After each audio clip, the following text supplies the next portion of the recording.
for the entire hour, and then he joined us the following Monday for his check-in. This week, we get to talk to him three times. 3 times. How about that? An hour today, the check-in tomorrow, the 10 minutes on the Eagles-Falcons, post-game review, and then an hour on Friday getting you set for week 3. Andrew, we love it, man. This is going to be a fun week to have you on board as much as you will be this week. Welcome in, man. Good morning. Good morning, guys. How's everybody? I'm excited, man. We get another game to talk about. I feel like we were talking about that Packers game for 2 weeks. Yeah, it felt like it was forever ago since they played. What changed from the initial discussions you had about the Packers game? Did any of your opinions about how the Eagles played or things you're concerned about or ever really change in the week or so that you had to ferment over it? Not so much, John, because when I went back and watched it a second time, the field, you could clearly see that the field conditions played a big part in some of their shortcomings, particularly the lack of pass rush. I think the run defense is something that's going to take a big jump this week. I didn't like what I saw from Jordan Davis and Jalen Carter, but I think a lot of that had to do with the traction. Yeah. And those field conditions really affect pass rushers because angles and leverage is so important for that. That's something that I think they have an advantage of this week against Atlanta. But my opinion didn't really change one way or the other. So you kind of expected what you kind of saw going into week 1, but you obviously think there's going to be some guys that step up more as the season goes on, like you said, Jalen Carter. Is there anybody that played to your expectations, right, where you go, I know this guy's going to have a big game, and he had it in week 1?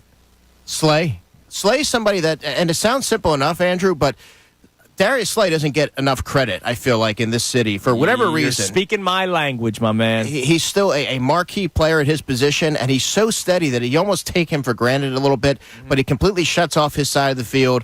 Yes, Quinyon Mitchell, that meant that he was going to get a lot more targets, but I thought he really answered the bell. Yeah. Not really a surprise to me based on everything that I had seen during training camp. Confident player, short memory, but I think Slay is somebody that you can always go into every week knowing he's going to be able to quietly handle his assignment.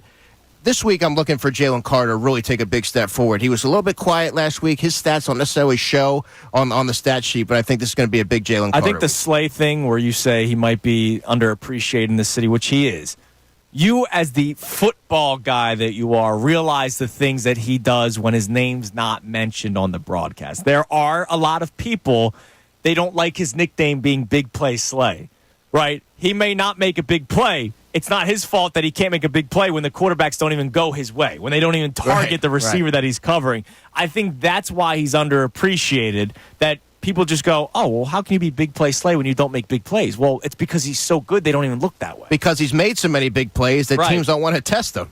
And Kirk Cousins, I have to think he's going to avoid him at all costs because Darius Slay has his number. Quinyon Mitchell starts outside his first NFL game and shows himself to be, at the very least, he didn't look out of place.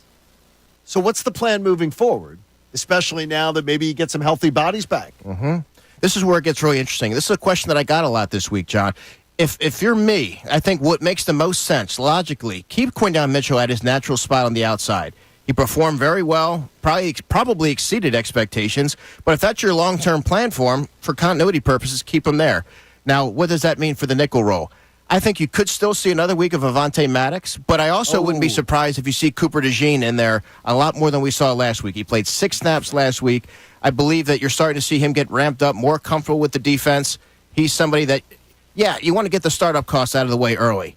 Let him grow and learn on the job in week 2 rather than later in the season. So I would expect to see a combination of those two players there. But it also is a little bit confounding because Isaiah Rodgers, for all accounts, is going to be back this week. So that's another player who I think could actually rotate in. Maybe he returns kicks, although he does have the hand injury. So it's kind of a good problem to have. Andrew's with us for the entire 8 o'clock hour today. So if you have any questions for him specifically about tonight's game, or if you do want to revisit some topics from last week when the Eagles beat the Packers, feel free to text in at 610-632-0975. We'll throw at Andrew some of our topics that we've had through the first 2 hours of the show. We'll get into matchup conversations for tonight's game. This is a great hour. This is a football hour on a football Monday.